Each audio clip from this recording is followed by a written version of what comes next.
దేవుని నామములు అందరికీ కూడా మరొకసారి ప్రైజ్ ది లార్డ్, షలోమ్, మరణాత. బాగున్నారు అందరూ కూడా? ప్రభు వాక్యంతో ఎదుగుతున్నారా? ప్రతిరోజు ఒక అధ్యాయము అలాగే ప్రార్థన ఎక్కువగా దేవునితో గడపవలసిందిగా కోరిచి ఉన్నారు.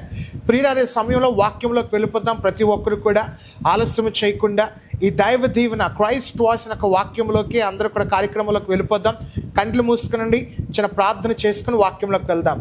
ప్రేమగల మా పరమ తండ్రి, మా యేషువా, మా అందరినీ కూడా నీ గొప్ప ఆత్మతో మా అందరిని కూడా నడిపిస్తూ మాకు ఏది మంచిదో, ఏది బలమైనదో, ఏది ప్రభు నెమ్మదో, ఏది మాకు అనుకూలమైనదో ప్రతి ఒక్కటి కూడా బోధించే గొప్ప దేవుడవు ప్రభా. మాకు ఏది అన్ని కావాల్సినవన్నీ కూడా పోషించి సమకూర్చే దేవుడు నీవు ప్రభా. తండ్రి, ఇప్పుడు ఏదైతే వాక్యం మేమందరూ కూడా ధ్యానించబోతున్నామో మా అందరితో కూడా మీరు ఉండి మాట్లాడిన ప్రభా.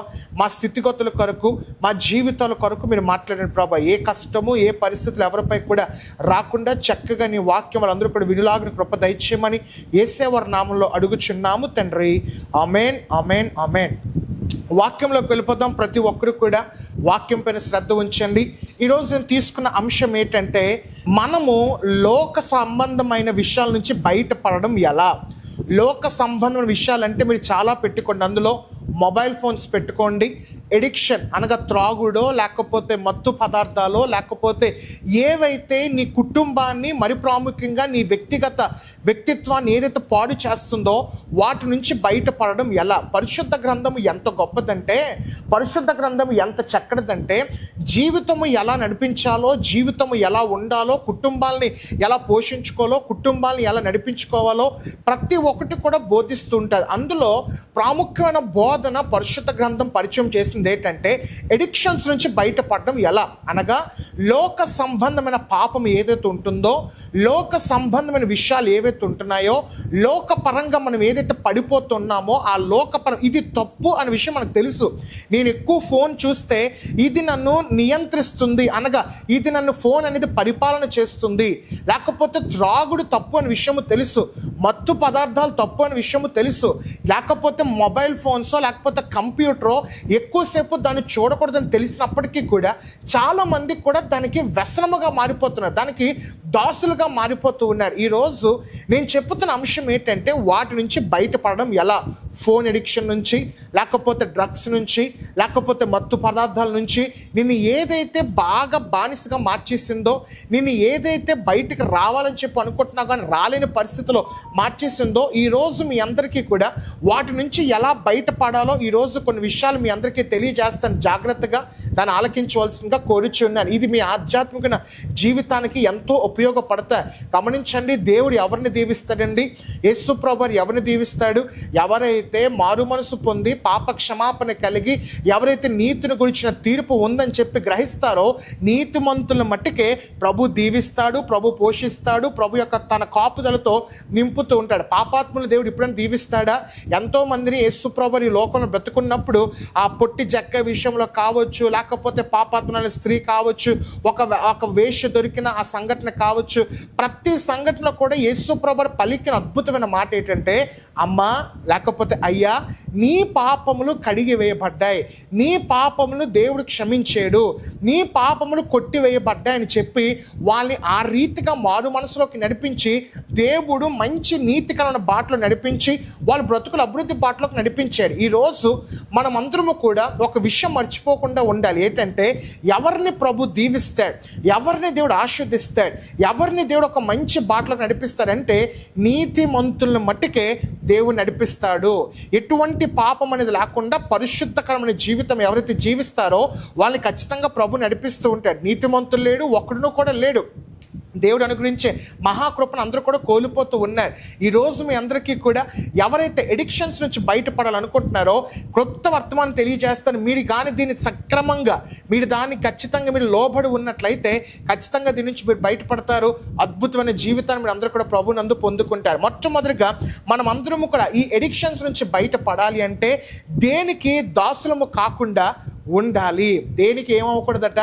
దాసులం అవ్వకూడదు. బైబిల్స్ చూడండి, అపోస్తలుడైన పౌలు కొరింథీ సంఘానికి రాసిన మొదటి పత్రిక 6వ అధ్యాయం 12వ వాక్యంలో, అన్నిటి యందు నాకు స్వతంత్రతయు కలదు, కానీ అన్నీ ప్రయోజనకరములు కావు.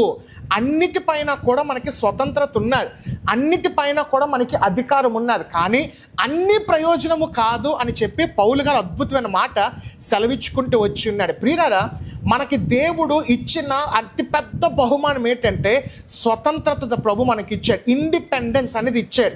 ప్రతి ఒక్కరు కూడా చక్కగా జీవించవచ్చు, ఏ అధికారమైన మనల్ని ఒప్పుకోల్చి. మనది డెమోక్రసీ కంట్రీ అంటారు, అనగా ఇండియా డెమోక్రటికల్ కంట్రీ. మనకి నియంత ఉండడు, ఎవడు కూడా మనపై డిక్టేటర్షిప్ ఎప్పుడు కూడా వచ్చాడు. మనం ఎన్నిక చేసుకున్న నాయకుడే మనల్ని పరిపాలన చేస్తూ ఉంటారు, దాన్నే డెమోక్రసీ అంటారు.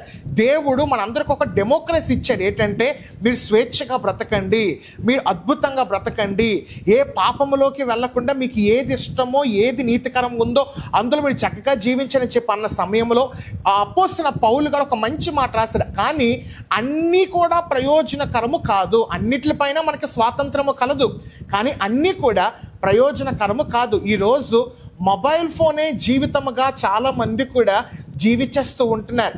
లేకపోతే ఆ మత్తు పదార్థాలో, లేకపోతే లోకమో, లేకపోతే క్రికెట్టో, లేకపోతే బెట్టింగ్ యాప్సో ఏవైతే వీటిపైన అలవాటు పడ్డారో ఇవే ఒక జీవితముగా, ఇదే ఒక వ్యసనముగా, ఇదే ఒక పనిగా చాలామంది కూడా జీవిస్తూ ఉన్నారు. ఈ మధ్యకాలంలో యూట్యూబ్ అనగా సాంకేతిక పరంగా యూట్యూబ్ అనేది ఒక మంచి ప్లాట్ఫామ్ అయిపోయింది అందరికి కూడా, ప్రాముఖ్యంగా యవనస్తులకి. వస్తున్నప్పుడు గొప్ప ట్రెండ్ ఏంటంటే వీడియో గేమ్స్ ఆడడం వాళ్ళకి ఒక ఉద్యోగం అట. నేను ఇది అవాక్ అయిపోయాను, నేను ఇది షాక్ అయిపోయాను. ఇంకా ఒలింపిక్స్లో కూడా అతి త్వరలో వీడియో గేమ్ యొక్క ఒలింపిక్స్ కూడా తీసుకుని వచ్చేస్తారు. ప్రతి ఒక్కరు కూడా సిస్టమ్ ముందు కొనేది, ఒక మంచి సిస్టమ్ కొనిసుకోవడం, ఒక 2 లక్షలకో 3 లక్షలకు ఒక మంచి సిస్టమ్ కొనుక్కోవడం, దాన్ని లైవ్ పెట్టేయడం. ఆయన వీడియో గేమ్ ఆడుతుంటే లైవ్లో అనేక మంది వీక్షిస్తే అది డబ్బులు వాళ్ళకి వెళ్ళిపోతుంటాయి. ఎంత ఘోరం అండి! చాలామంది కూడా వీటికే అలవాటు పడిపోతున్నారు. గమనించిన, అందుకే చెప్తున్న మాట ఏంటంటే దేనికి దాసులం అయిపోకూడదు. మొబైల్ని మీరు నియంత్రించేటట్టు ఉండాలి తప్ప మీరు మొబైల్ చేత నియంతగా వెళ్ళిపోకూడదు. మీరు మొబైల్ అంటే మీకు అవసరమైనప్పుడు ఫోన్ ముట్టుకోవాలి అంతే. ఫోన్ ఎప్పుడు కూడా మీ చేతిలో ఉండకూడదు.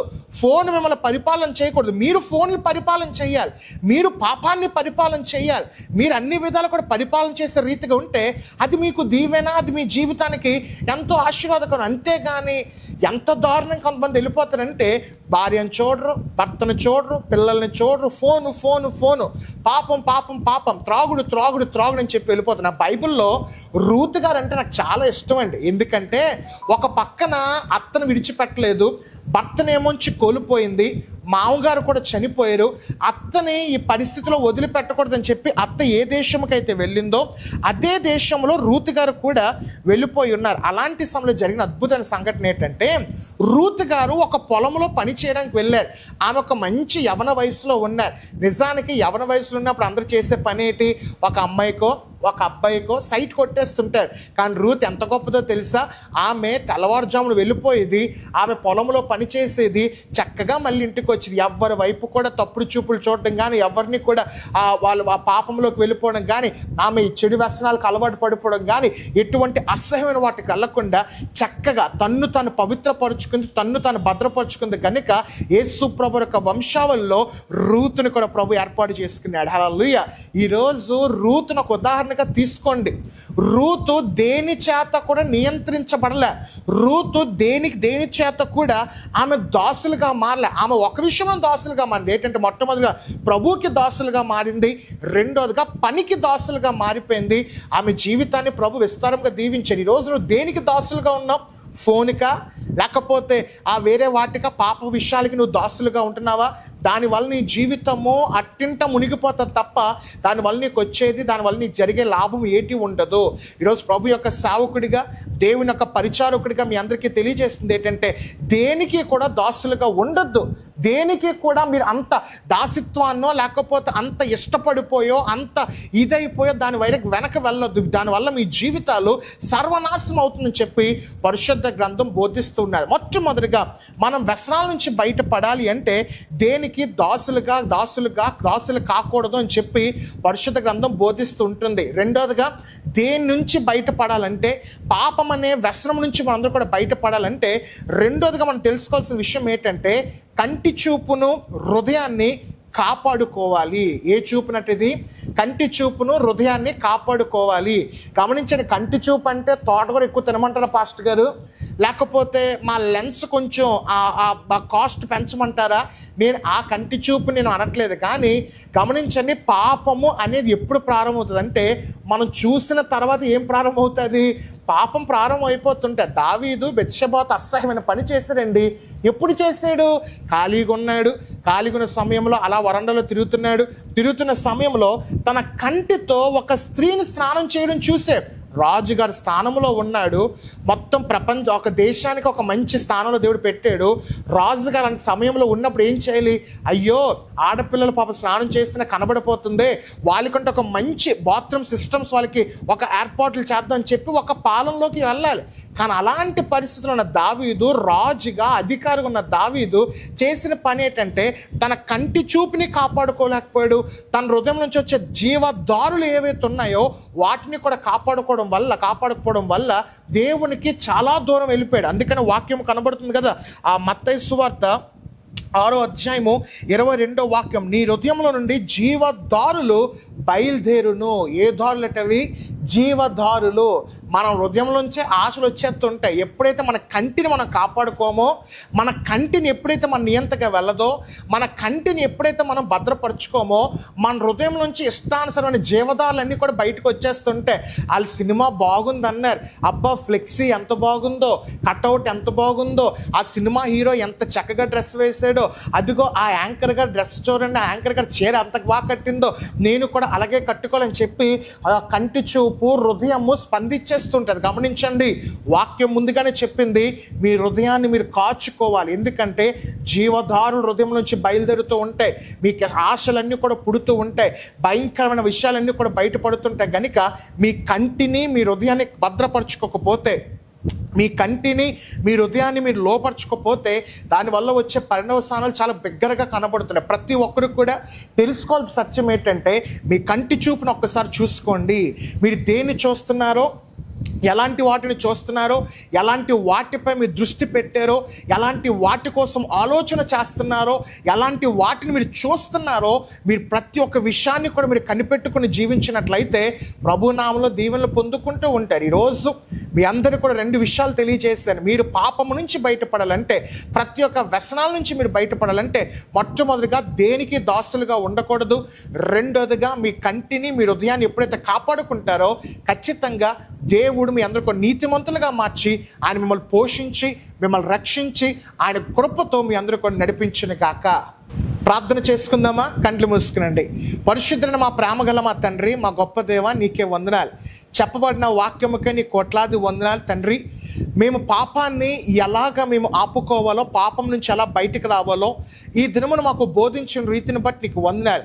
దేనికి దాసులుగా కాకుండా మా కంటిని, మా హృదయాన్ని ఎవరైతే కాపాడుకుంటారో వాళ్ళు పాపం నుంచి బయటపడతారు ప్రభువా. తండ్రి, ఈ యొక్క వాక్యము ప్రతి ఒక్క హృదయంలో నాటబడి, ప్రతి ఒక్కరు కూడా పాపం అనే ఆ వ్యసనం నుంచి బయటపడి వాళ్ళ జీవితాలు దీవెనకరమైన బాటలో వాళ్ళందరూ కూడా నడువులాగిన కృప దయచేయండి ప్రభువా. శ్రోతలందరినీ దీవించండి, వాళ్ళపైన ప్రత్యేకమైన కృప నుంచండి. ఈ దినమంతా కూడా వాళ్ళు భద్రపరిచిన, వాళ్ళకి కావాల్సిన అవసరతలన్నీ కూడా నీవే తీర్చి వాళ్ళని కాపుదలతో నింపమని యేసేవారి నామములో అడుగుచున్నాము తండ్రి.